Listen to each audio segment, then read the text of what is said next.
નમસ્કાર વિદ્યાર્થી મિત્રો, તમે છો અમિત તન્ના સાથે. મિત્રો, આજે આપણે ધોરણ 11નું ચેપ્ટર 5 એટલે કે સપુષ્પી વનસ્પતિઓની બાહ્યાકાર વિદ્યા શરૂ કરી રહ્યા છીએ. મિત્રો, આજનો લેક્ચર અતિશય કામનો કહી શકાય, કારણ કે ઘણી બધી માહિતી જે નીટ માટે ઉપયોગી છે, નીટના MCQમાં પૂછાઈ ગયેલ છે તેવા પ્રશ્નોનો આમાં સમાવેશ કરેલ છે. વધુમાં મૂળની સામાન્ય માહિતી પણ આમાં લીધેલ છે.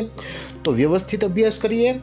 શરૂઆત કરીએ તો મિત્રો, આપણે ખ્યાલ છે કે વિશ્વમાં ઘણી બધી વનસ્પતિની જાતિઓ જોવા મળે છે. તે પૈકી આપણે આ ચેપ્ટરમાં સપુષ્પી વનસ્પતિનો અભ્યાસ કરવાનો છે. મિત્રો, આમ જોઈએ તો વિશ્વમાં કદ મુજબ વિવિધતા જોવા મળે છે, એટલે કે વિશ્વમાં વિવિધ કદની ઘણી બધી વનસ્પતિઓ જોવા મળે છે. તે પૈકી થોડા વિકલ્પો યાદ રાખી લઈએ તો નાનામાં નાની અનાવૃત બીજધારી વનસ્પતિ ઝામિયા પિગ્મિયા. નાનામાં નાની આવૃત બીજધારી વનસ્પતિની વાત કરીએ તો તે છે વુલ્ફિયા ગ્લોબોઝા.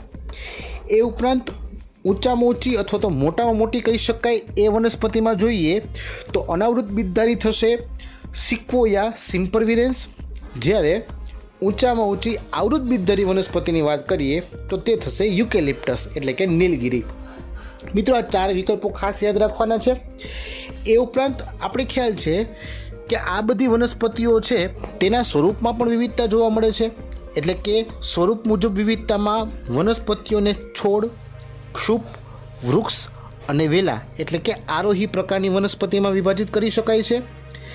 એ ઉપરાંત જીવન અવધિ મુજબની વાત કરીએ તો અમુક વનસ્પતિઓ એક વર્ષાયુ હોય છે, કોઈક દ્વિવર્ષાયુ હોય છે, તો કોઈક બહુવર્ષાયુ હોય છે. આ બાબતે મિત્રો બાયોસોર્સ વિડીયોમાં ડિટેલ માહિતી આપેલ છે, તેનો પણ ડિટેલમાં અભ્યાસ કરી શકશો. અને જીવન પ્રકાર મુજબ વિવિધતા ગણીએ તો સ્થાન આધારિત સ્થલજ, જલજ, મરુનિવાસી, પરરોહી, પરોપજીવી વગેરે પ્રકારની વનસ્પતિઓ આપણે અભ્યાસ કરી શકીએ છીએ. સામાન્ય રીતે સપુષ્પી વનસ્પતિને મુખ્ય 2 ભાગમાં વહેંચી શકાય. એક એવો ભાગ કે જે જમીનમાં અંદર હોય એટલે કે ભૂમિગત ભાગ હશે, જેને કહીશું આપણે મૂળતંત્ર. અને બીજો ભાગ જે જમીનની બહાર જોવા મળે છે, જે હવાઈ ભાગ છે, જેને કહીશું પ્રરોતંત્ર. આ પૈકી જે મૂળતંત્ર છે તે આદિ મૂળમાંથી એટલે કે ભ્રૂણ મૂળમાંથી વિકાસ પામે છે, જ્યારે પ્રરોતંત્ર છે તે આદિ સ્કંધમાંથી એટલે કે ભ્રૂણાગ્રમાંથી વિકાસ પામે છે. મિત્રો, આ વિકલ્પો ખાસ યાદ રાખવાના છે. એ પૈકી આજના લેક્ચરમાં આપણે મૂળતંત્રની વાતની શરૂઆત કરીએ. તો મિત્રો, સૌપ્રથમ જાણવું જરૂરી છે કે મૂળ શું છે. આમ તો આપણે સૌને ખ્યાલ છે કે વનસ્પતિમાં જમીનની અંદર જોવા મળતો ભાગ એટલે મૂળ, પરંતુ કોઈ સ્પેસિફિક લક્ષણો આધારિત વાત કરીએ તો વનસ્પતિ અક્ષના આદિ મૂળમાંથી વિકાસ પામતો ભૂમિગત ભાગ એટલે મૂળ. આ વ્યાખ્યા સ્વરૂપે રજૂઆત કરી શકાય. વધારામાં તે ધન ભૂવર્તી હોય, ઋણ પ્રકાશાનુવર્તી હોય, ધન જલાનુવર્તી પણ હોઈ શકે અને સામાન્ય રીતે નીલ રસ વિહીન હોય છે. મિત્રો, આ શબ્દો સમજીએ. પહેલાં તો ધન ભૂવર્તી. ભૂ એટલે આપણે ગુરુત્વાકર્ષણ સમજીએ અથવા તો ભૂમિ સમજીએ તો જે ભાગ ભૂમિની અંદર એટલે કે ગુરુત્વાકર્ષણ તરફ તે ગતિ કરે છે તો તેને કહીશું ધન ભાગ. અને તેનાથી વિરુદ્ધમાં જાય તો ઋણ કહી શકાય. દાખલા તરીકે બીજો શબ્દ આપેલ છે ઋણ પ્રકાશાનુવર્તી. તો પ્રકાશ જ્યાંથી આવે છે તેની વિરુદ્ધમાં મૂળની ગતિ થાય, એટલે કે સૂર્યપ્રકાશની વિરુદ્ધમાં મૂળ જમીનની અંદર તરફ ગતિ કરે છે, માટે ઋણ પ્રકાશાનુવર્તી કહીશું. એ રીતે જમીનમાં જે જગ્યાએથી પાણી મળી આવે છે તે તરફ મૂળની ગતિ જોવા મળે છે, માટે ધન જલાનુવર્તી પણ કહી શકાય. અને નીલરસ વિહીન, મોટાભાગે મૂળ છે તેમાં હરિતકણ જોવા મળતા નથી, એટલે કે હરિતદ્રવ્યની ગેરહાજરી હોય, તેના કારણે તે નીલરસ વિહીન પણ કહી શકાય. બરાબર છે. તો મિત્રો, આ રીતે મૂળને ચોક્કસ શબ્દો દ્વારા વ્યાખ્યાયિત કરી શકાય અને જે તમારે નીટ માટેના અગત્યના વિકલ્પોમાં આવી શકે. એ ઉપરાંત વાત કરીએ તો મોટા ભાગની દ્વિદળી વનસ્પતિમાં જે આદિ મૂળ છે એટલે કે જે ભ્રૂણ મૂળ છે તે પ્રલંબન પામે અને પ્રાથમિક મૂળની રચના કરે, અને આ પ્રાથમિક મૂળ જમીનની અંદર વૃદ્ધિ પામે છે. બરાબર છે.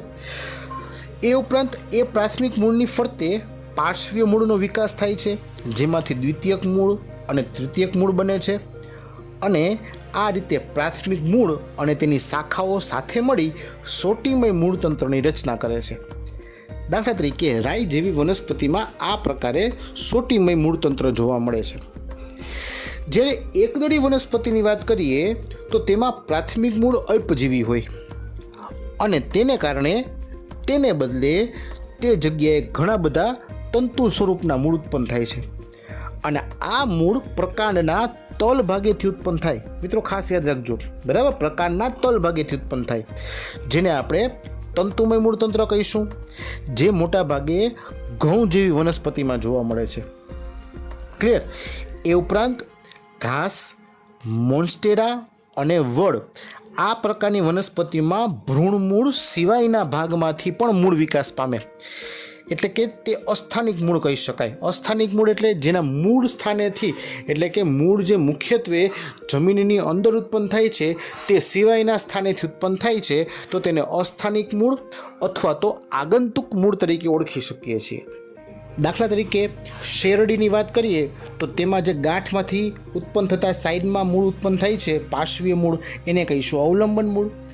અને વડમાં જે વડવાઈ ઉત્પન્ન થાય છે, જે એક રીતે આધાર આપવાનું કામ કરે છે, જે સ્તંભ જેવા બને છે, તો તેને સ્તંભીય મૂળ કહીશું. બરાબર છે? તો આ અસ્થાનિક મૂળ છે, જે કોઈ પણ અલગ ભાગમાંથી ઉત્પન્ન થયેલા મૂળ છે. ક્લિયર? તો મિત્રો આનો એક તફાવત પણ તમારે તૈયાર કરવાનો થશે કે સોટીમય મૂળતંત્ર અને તંતુમય મૂળતંત્ર, એ રીતે પણ પ્રશ્ન પૂછી શકાય.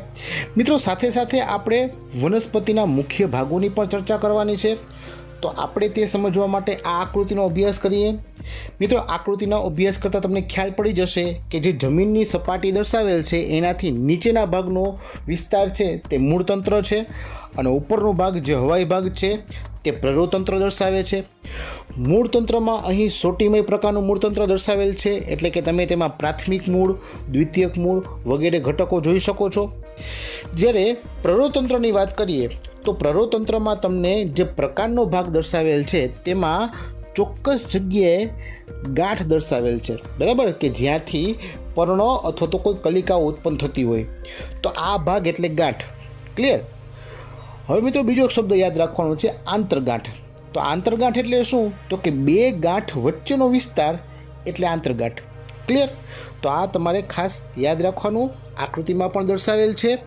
એ ઉપરાંત કલિકા, પર્ણ, પુષ્પ, ફળ આ દરેકે દરેક ભાગ છે તે પ્રરોતંત્રમાં સમાવિષ્ટ છે, એવું યાદ રાખવાનું. ક્લિયર?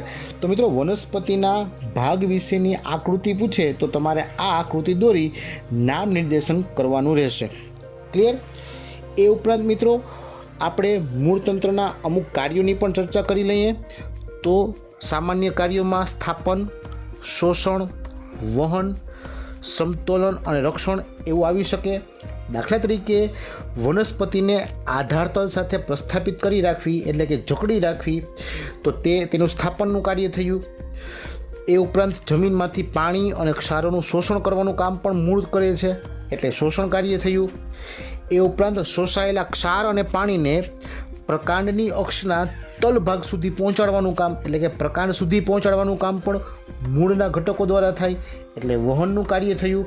અને કોઈ વખતે રક્ષણ છે, પોષક દ્રવ્યોનો સંગ્રહ, એ ઉપરાંત વૃદ્ધિ નિયામકોનું સંશ્લેષણ, આ અલગ અલગ કાર્યો પણ મૂળતંત્ર દ્વારા થતા હોય છે. ક્લિયર? તો આ પણ તમારે વિકલ્પ માટે તૈયાર કરવાનું રહેશે.